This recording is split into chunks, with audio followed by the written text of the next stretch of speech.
Welcome to Fashion Photo Review. No. Welcome to my face. Very excited. I have with me my favorite person in the entire world. Oh my God, Danny. You had an article in Attitude, Right.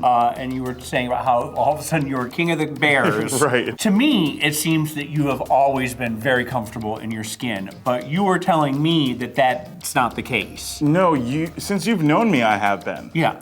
But before that, growing up, I was not. I was an extremely self-conscious child. I was a late bloomer. Like, I didn't reach puberty right. I mean, look, I'm a giant now. I don't give a fuck. I'll tell everybody. I'm like 6'4". But like when I was younger, like when I was in 9th grade and I didn't have hair under my arms yet, and I was like nervous about that. Like that was like a big thing to me. It was like, oh, who changed before me? You know what I mean? And why is it not happening to me? You never changed in front of your brothers, or you never like. My brother, yeah, no, never. Never. Or my family. Like I was the little kid who had his T-shirt in the pool. I even went to a camp once where the pool didn't allow it. And I lied and said I had an appendix scar. And they were like, show it to me. And I was like, no. Like, and finally they were like, just let them wear it. Like, hold on, my mom just sent it to me. My mom sent me like a picture of me from when I was a kid. And in the photo, my mom's like, how cute is this picture? And to me, I see pain. Here, I'm covering my stomach. Because you're uncomfortable, and yet all I see is just a cute kid. Little kid. Yeah. I didn't realize that there's a difference between being the chubby kid in school and being the big fucking sexy man in the real world as an adult. There's so many things that change for you.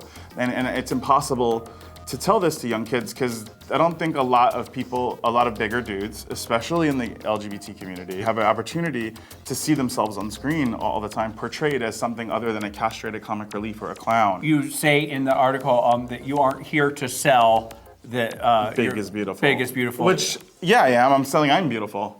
Right. And I'm big, so big is beautiful. But like I'm selling my inner thing, like the thing that I'm feeling, the swagger and the vibe. Because there's a big difference between being in elementary school where someone could just be like, you're fat, and I have to think of something clever to cut that bully down. That's what made me a comedian, something that I could just say to them, like, oh, what do I say about them? Do I make fun of this or do I make fun of that? And all they have to do to me is say, you're fat.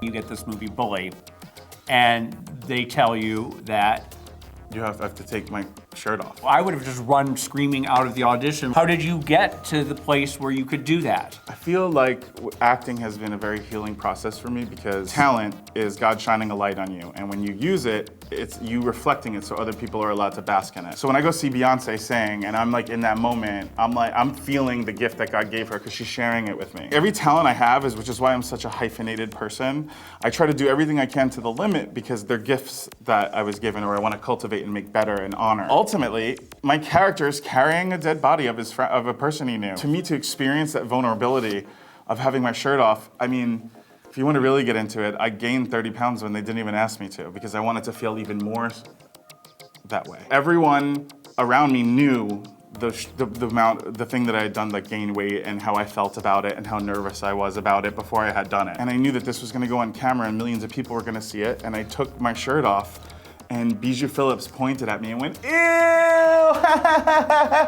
Look, gross, ew! The whole crew just was like still. Brad Renfro walked up to me and he had tears in his eyes. And he was like, you know, Danny, you are beautiful and you're a talented actor and don't listen to her. But at the same time, I was already above it. I already made this plan. I knew what I was doing at that moment. And something happened in that moment that I kind of healed myself. You rose above it? I rose above it, and it didn't really bother me as much. When it was on screen and everybody saw it already, I was just healed. I knew the effect that it had on me, but I had no idea the effect that it would have on other people after doing Mean Girls. And like people seeing themselves as a chubby teen in high school being portrayed in that way. The effect that it had on people, my like fans that have written me letters, specifically one who told me in 8th grade I was ridiculed and for being chubby and gay, and nobody, like everyone always teased me. And then I get to 9th grade and Mean Girls came out. So when I get to 9th grade and the popular senior girls are like, you're like Damien, come sit with us. To see the person that you are now is not the person you were 3 years ago, and it's not the person you were 5 years ago. It's just fascinating to me that you keep taking all these lessons and just keep turning it into, gifts that you're giving to people. And this now with Looking, it's like it's a whole other level. Carmen Cuba, for the casting director from Looking, who was the same casting director from Bully, and has known my journey and struggle, was like, they want you to do something and you're gonna die when you find out what it is. And I was like, oh, maybe I'm gonna be this really sexy one-off guest star. And when they told me their idea for Eddie Bear and how he's gonna be sexy and he's actually gonna be pursued by Augustine, and how that, I was just like, oh, this is it. It seems like there was just a huge outpouring of just, thank God there's somebody there's somebody that I can relate to. I always felt that I had an interesting body. When I saw a bigger dude on screen who was chubby, his belly was round, and maybe he didn't have my same kind of like love handles or whatever. Well, I'd never see a guy my shape. And if I do, he's like a nerd or like a character. Or like the comically castrated. Yeah, it's never somebody who is like worthy of love. Real life, I never had a problem like meeting a guy or finding a boyfriend or getting sex or whatever. So I was like, why does that not work in movie land? Why is that not represented? Tell me a little bit about the chemistry with Frankie. Frankie J. Alvarez and I got along right away. We're both very actor-y type actors. And Frankie's straight and married. Oh, he is? He is. And OT, who played his boyfriend the season before, was also straight. With two straight men doing a gay scene, I'm sure there's a lot of negotiation that goes on where he was more free to just let me do what you guide him do. Through the process and tell the story. Tell me about some of the sex scenes and the kissing scenes. Everyone always thinks sex scenes are sexy, and I know that it's so cliche to say they're not, but they're really not. I'll give you an example. When we were shooting the Come in the Eye scene, I was sitting on a piece of wood, much like this, with the C-stand in between the both of us, and then a big syringe clamped onto a clamp. And then I'm like, yeah, hit the clamp, you know what I mean? Like, it's not that hot. It's more uncomfortable.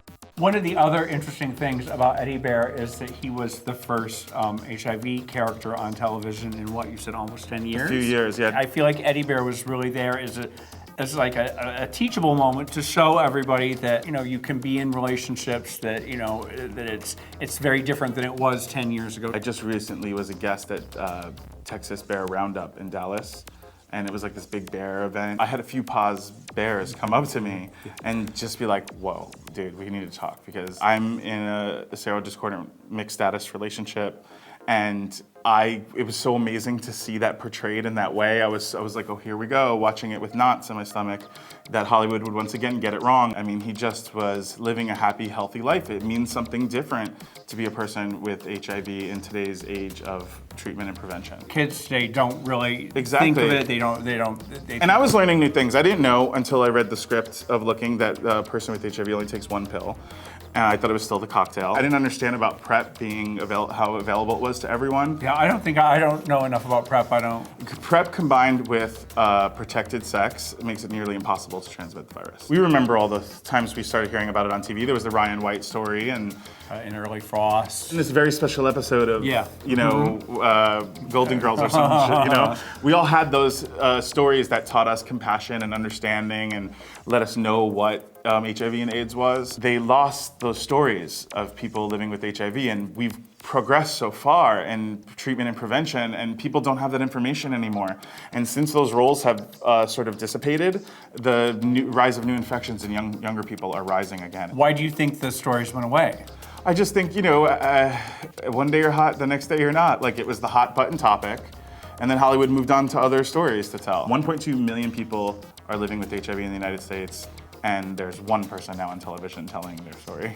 You have a new show on ABC Family. Your character is something really funny. What is it? Well, I'm a choreographer who quit cocaine and got chubby. Right, that was it. That's why I totally related to it when you said it. Also, I'm doing an Italian Mom web series this summer. Oh, yeah. I love those. I love these shit Italian moms. And my mom's gonna be in the Italian Mom web series, doing her mom while I'm His mother is a trip. Who knows? Maybe I'll pop up here and there on TV too. Party Monster 2? Okay, well, thank you for coming. Yeah, thank you.